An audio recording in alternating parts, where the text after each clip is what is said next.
How do we know that something is really for us? And for me, it's what I call the follow the fire strategy.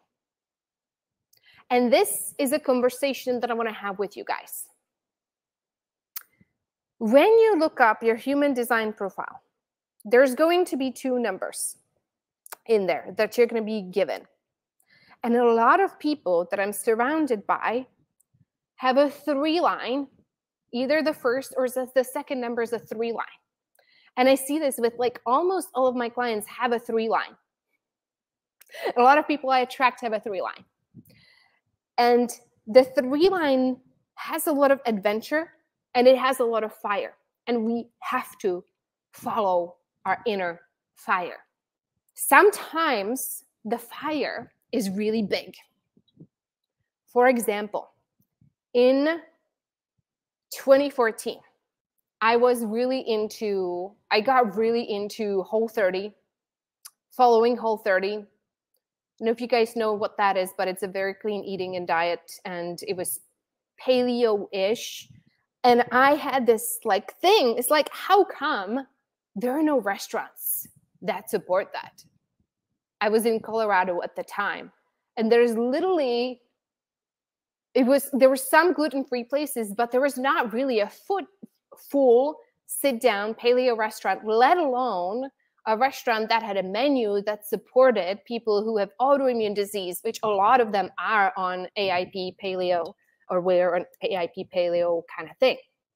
So the fire, it was like so strong. I couldn't even explain it. And I was like, oh my gosh, I need to make this happen.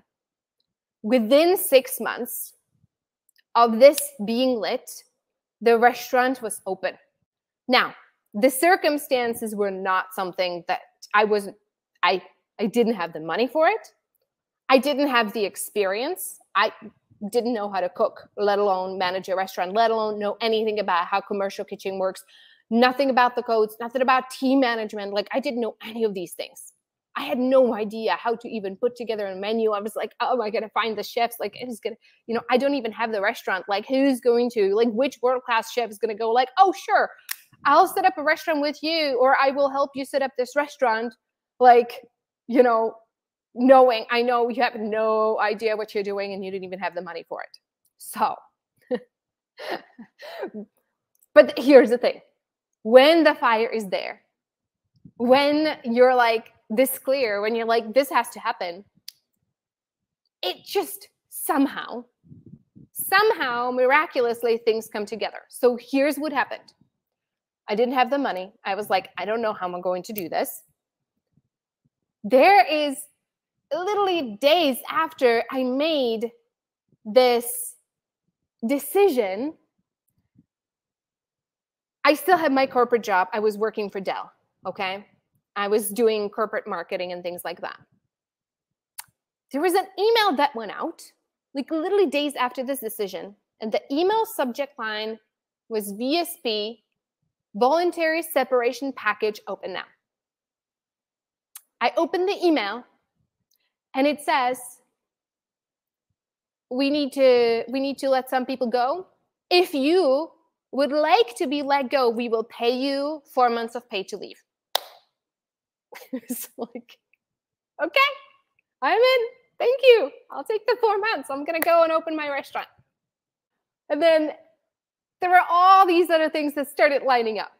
I did some Indiegogo, raised money that way. Friends contributed, and then got a loan through a nonprofit in Colorado.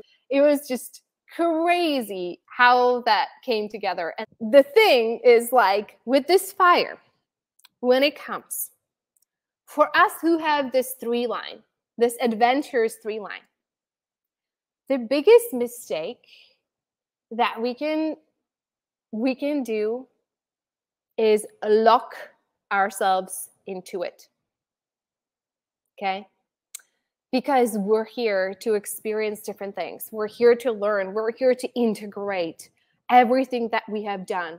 We're here to sit with the experience. We're here to learn. And eventually, we're here to move on and sell it.